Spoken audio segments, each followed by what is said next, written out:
पत्रकार परिषदेच्या निमित्ताने उपस्थित असलेले राष्ट्रपती अध्यक्ष माधवरावजी जानकर साहेब, माझे सहकारी आणि कॅबिनेट मंत्री नामदार संजयजी बनसोडे, आवर्जून या ठिकाणी उपस्थित असलेले शिवाजीराव गर्जे, संजय तटकरे, आपण सर्व पत्रकार मित्र, वाहिन्यांचे प्रतिनिधी, बंधू भगिनी आणि सहकारी मित्रांनो, आज आपल्याला सर्वांना अतिशय कमी कालावधीमध्ये या ठिकाणी पत्रकार परिषदेला बोलवलं. आपण सारेजण फार मोठ्या संख्येने उपस्थित राहिलात याबद्दल आपले सुरुवातीलाच मनापासून या ठिकाणी आभार मानतो. आपल्याला माहिती आहे की लोकसभेच्या निवडणुकीच्या पहिल्या टप्प्याचं नामनिर्देशन पत्र जे महाराष्ट्रामध्ये भरायचं आहे त्याची मुदत संपली आणि दुसऱ्या टप्प्याच्या सुद्धा नामनिर्देशन पत्राची दाखल करण्याची अधिसूचना त्या ठिकाणी घोषित करण्यात आली. महायुतीची जागा वाटप राष्ट्रवादी काँग्रेस पक्ष, शिवसेना आणि भारतीय जनता पक्ष यांच्या संदर्भात आणि इतर आमचे 9 घटक पक्ष आमच्या वेळोवेळी चर्चा त्या संदर्भामध्ये सुरू आहेत. त्यामध्ये काही जागांच्या संदर्भामध्ये जे काय निर्णय झाले त्या पद्धतीने भारतीय जनता पक्षाने सुद्धा जवळपास 24 जागांच्या वरती त्यांचे उमेदवार घोषित केले. आदरणीय शिंदेसाहेबांच्या नेतृत्वाखाली शिवसेनेसुद्धा मला असं वाटतं 8 जागांच्या वरती त्यांचे उमेदवार घोषित केले. राष्ट्रवादी काँग्रेस पक्षाच्या वतीने राष्ट्रीय अध्यक्ष आदरणीय अजितदादा पवार यांनी रायगड आणि शिरूर या 2 लोकसभा मतदारसंघातील उमेदवारांची घोषणा त्या ठिकाणी केली. एकंदरीत आपण पाहिलं तर चर्चा अजूनही सुरू आहे, कारण 5 टप्प्यामध्ये या सगळ्या निवडणुका त्या ठिकाणी होणार असल्यामुळे एकंदरीत जे जे टप्पे जसे जसे जवळ येतात त्याच्या अनुषंगाने त्या ठिकाणी चर्चा होऊन निर्णय हा होतो आहे. आम्ही जवळपास 7 ते 8 जागा त्या ठिकाणी मागितलेल्या आहेत. त्या संदर्भामध्ये सुद्धा अतिशय सकारात्मक पद्धतीची चर्चा त्या ठिकाणी सुरू आहे. परंतु आज प्रकर्षाने एवढ्यासाठी त्या ठिकाणी पत्रकार परिषद घेतली की आम्ही मागितलेल्या जागांच्यामध्ये सुद्धा परभणी लोकसभा मतदारसंघ त्याच्यामध्ये त्या ठिकाणी होता आणि भारतीय जनता पक्ष, राष्ट्रवादी काँग्रेस, शिवसेना आमच्या सर्व वरिष्ठ स्तरावरच्या बैठकीमध्ये आदरणीय अमितभाई शाह साहेब यांच्या उपस्थितीमध्ये सुद्धा ही जागा, परभणीची जागा राष्ट्रवादी काँग्रेस पक्षाला महायुतीच्या माध्यमातून त्या ठिकाणी देण्याचा निर्णय हा झालेला आहे आणि राष्ट्रवादी काँग्रेस पक्षाला ही जागा महायुतीमधून मिळाल्याच्या नंतर आम्ही सर्वांनी मिळूनच राज्याचा एकंदरीत निवडणूक आणि संबंध महायुतीचं प्रचाराचं एकंदरीत हित लक्षामध्ये घेता एक निर्णय घेतला. राष्ट्रवादी काँग्रेस पक्षाच्या वतीने राष्ट्रीय अध्यक्ष आदरणीय अजितदादा पवार, कार्याध्यक्ष प्रफुल्लभाई पटेल, ज्येष्ठ नेते आदरणीय भुजबळ साहेब, आमचे कोर कमिटीचे सर्व सहकारी, आम्ही सर्वांनी मिळून राष्ट्रवादी काँग्रेस पक्ष म्हणून निर्णय घेतला की ही जागा, परभणीची जागा ही रासप या पक्षाला आमच्या कोट्यातून देण्याच्या संदर्भामध्ये त्या ठिकाणी निर्णय आम्ही घेतलेला आहे आणि तो निर्णय घेत असतानाच परभणीची जागा ही त्या ठिकाणी माधवराव जानकर हे अधिकृत उमेदवार म्हणून, महायुतीचे उमेदवार म्हणून त्या ठिकाणी लढवणार आहेत. मला विश्वास आहे की गेले अनेक वर्ष एक चळवळ म्हणून महाराष्ट्रामध्ये जानकर साहेबांनी ज्या पद्धतीने धनगर आरक्षण असेल, इतर काही वेगवेगळे प्रश्न असतील महाराष्ट्रातील, या संदर्भामध्ये फार मोठ्या प्रमाणावरती त्यांचं योगदान निश्चितपणे त्या ठिकाणी राहिलं आहे आणि म्हणूनच परभणीमधून महायुतीचे उमेदवार म्हणून आज त्यांची उमेदवारी या ठिकाणी घोषित करत असताना मला विश्वास आहे की ते अतिशय चांगल्या मताच्या फरकाने त्या ठिकाणी निश्चितपणाने विजयी होतील.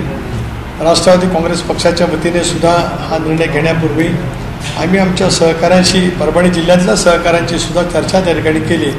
हे तर आमचे परभणीचे पालकमंत्री त्या ठिकाणी आहेत संजयजी, आणि त्याच्यामुळे हा निर्णयाच्या अगोदर आम्ही सुद्धा पक्षाचे काही उमेदवारांच्या बाबतीमध्ये त्या ठिकाणी निर्णय घेतला होता. परंतु आमचे सहकारी राजेश विटेकर असतील, बाबाजानी दुराणी असतील, प्रतापराव देशमुख असतील, म्हणजे राष्ट्रवादी काँग्रेस पक्षाचे सर्व सहकारी यांच्याजवळसुद्धा राष्ट्रीय अध्यक्ष आदरणीय अजितदादा यांची प्रदीर्घ चर्चा त्या ठिकाणी झाली आणि त्या सगळ्या चर्चेच्या माध्यमातून आज माधवराव जानकर हे त्या ठिकाणचे उमेदवार महायुतीचे आहेत असं आपल्यामार्फत घोषित करतो. मला विश्वास आहे की अतिशय चांगल्या मताच्या फरकाने जानकर साहेब यावेळेला संसदेमध्ये आमच्या समेत काम करण्यासाठी असतील असा विश्वाससुद्धा त्या ठिकाणी या निमित्ताने व्यक्त करतो. राजेश विटेकर खरं तर निवडून येणारे कॅन्डिडेट अशा पद्धतीने सुरुवातीपासून त्यांची चर्चा होती. आता राजेश विटेकरांबाबत आणि त्यांनी तयारी देखील सुरुवात केली होती. परंतु आता आपल्या मित्रपक्षाला आपण जागा दिल्यानंतर आता त्यांच्या बाबतीत काही वेगळा मित्रपक्ष घेतोय का? विधान परिषदेच्या निवडणुका अगदी तोंडावर आहेत. या निवडणुका सध्या देखील होतील. कुठेतरी त्यांना तिथं संधी दिली जाईल किंवा राज्यसभेवर संधी दिली जाईल. एक असं आहे की राजेश विटेकर एक चांगले कार्यकर्ते आहेत. 2019च्या निवडणुकीमध्ये लोकसभेला त्याने अतिशय उत्तम पद्धतीने लढत त्या ठिकाणी दिली. काही थोड्याशा मताच्या फरकाने त्यांचा पराभव झालेला आहे.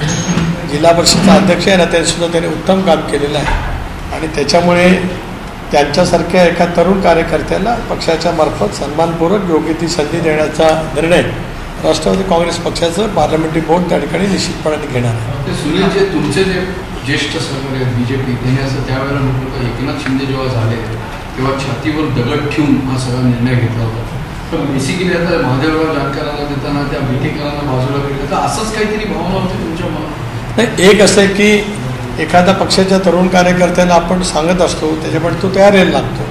परंतु महायुतीचं एकंदरीत व्यापक हित लक्षामध्ये घेता आणि तसं जानकर साहेबांचं सुद्धा योगदान मोठ्या प्रमाणावरती लक्षामध्ये घेता तुम्ही म्हणताय तसं स्थिती नाही आहे. ते दगड ठेवण्या इतपत स्थिती असण्याचं काही कारण नाही आहे. कारण शेवटी असं आहे की राजकारणामध्ये अनेक वेळेला अनेक गोष्टी ह्या लार्जर इंटरेस्टच्या दृष्टिकोनातून त्या ठिकाणी करायला लागत असतात. म्हणून आम्ही हा निर्णय अतिशय मोकळेपणाने किंतु परंतु कुठल्याही मनामध्ये न ठेवता राष्ट्रवादी काँग्रेस पक्षाच्या सर्व कार्यकर्त्यांच्या हिताच्या दृष्टिकोनातून घेतलेला. सर, हाच बाबतीत साताऱ्याच्या बाबतीत देखील सातारा आणि नाशिकची अदलाबदल ही चर्चाच अजून सुरू आहे. काही अजून त्याच्यात पुढे टप्पा पार पडला, कारण साताऱ्याची जागा पण तुमच्याच कोट्यात होती.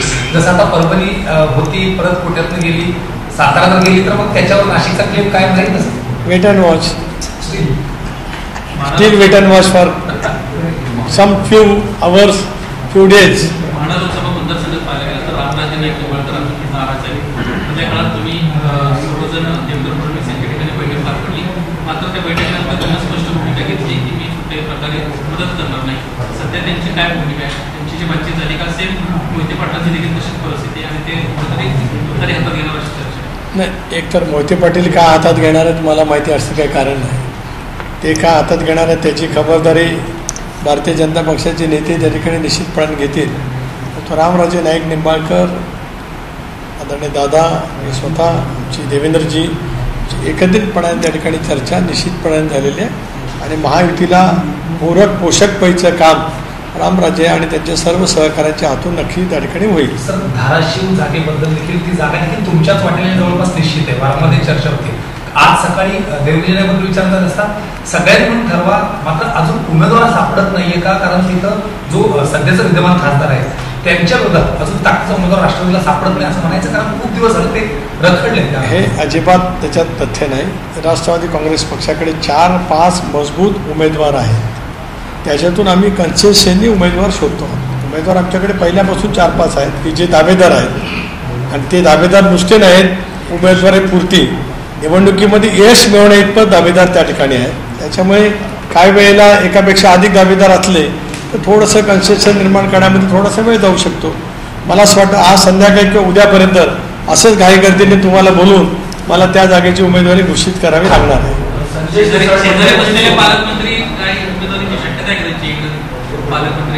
नाही, आता त्यांना राज्य मंत्रिमंडळामध्ये काम करायचं आहे आणि आत्ताच संधी मिळालेल्या पहिल्या टर्मचे आमदार आहेत, नशीबवान आहेत. ते काय आदिती काय पहिल्या टर्मला राज्यमंत्री झाले, त्याच वेळेला कॅबिनेट मंत्री झाले. त्यामुळे असं हे तरुण नेतृत्व राष्ट्रवादी काँग्रेस पक्ष दादाच्या नेतृत्वाखाली पुढे आता आणते राज्याच्या राजकारणात. संजय सिरसाट म्हणतात की 16पेक्षा जास्त जागा आम्ही करणार आहोत, ज्यांची ताकद आहे त्यांनी तिथंच दावा करावा. प्रत्येकजण शेवटी आपापल्या पक्षाच्या हिताच्या दृष्टिकोनातून बोलणं स्वाभाविकच आहे. जोपर्यंत अंतिम जागा वाटप होत नाही तोपर्यंत प्रत्येकाच्या स्वाभाविक प्रतिक्रिया त्या ठिकाणी राहू शकतात. आणि त्याच्यामुळे जरी संजय सिरसाटजी बोलले असले तरी ते हे सतत बोलत आलेले आहेत की शेवटी अंतिम निर्णय माननीय मुख्यमंत्री एकनाथजी शिंदे, देवेंद्रजी, अजितदादा एकत्रितपणाने बसून घेणार आहेत. त्यामुळे त्यांनी या सगळ्या विषयाला काय कुठे छेद दिलेलं नाही. त्यांच्या पक्षासाठी त्याला काय वाटतं ते त्या पक्षाचे प्रमुख प्रवक्ते असल्यामुळे त्यांनी मांडण्यामध्ये काही गैर असं मी मानत नाही. आता रायगड लोकसभा मतदारसंघाच्या बाबतीमध्ये भारतीय जनता पक्षाच्या काही कार्यकर्त्यांच्या भावना होत्या.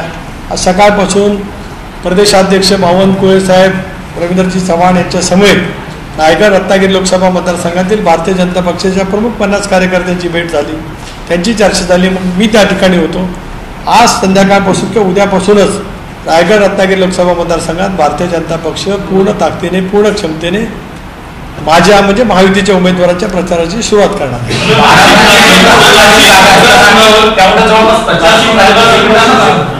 बारामतीबद्दल एवढं स्पष्ट असताना की उमेदवार जवळपास प्रचाराला लागलाय, सगळे तिथले जे काही नाराज आहेत त्यांच्या भेटीगाठी होत आहेत, प्रत्येक ठिकाणी गोष्टी उमेदवार का जाहीर होत नाहीये, खास करून बारामती म्हणजे सगळं गणित तिथंच फिरते, तर उमेदवार का जाहीर होत नाही. गणित तिथेच फिरत राहणार आहे.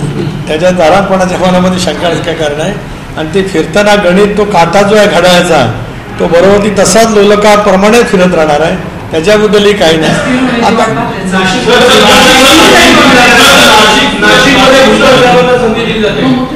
एक असं आहे की चर्चा सुरू आहे, त्या संदर्भात ते सुद्धा चर्चा अंतिम टप्प्यामध्ये आहे. 1-2 दिवसामध्ये त्या संदर्भातला निर्णय त्या ठिकाणी होईल. प्रत्येक वेळी तुम्हाला ताकद दाखवण्याची वेळ येते. तुम्ही पवार साहेबांकडे 3 वेळेस गेला, नंतरच माहितीने तुमचा सन्मान केलेला आहे. कदाचित सुनेत्रा पवार बारामतीमधून जर उमेदवार नसत्या तर कदाचित आज तुम्ही या ठिकाणी नसतात का, काय सांगाल?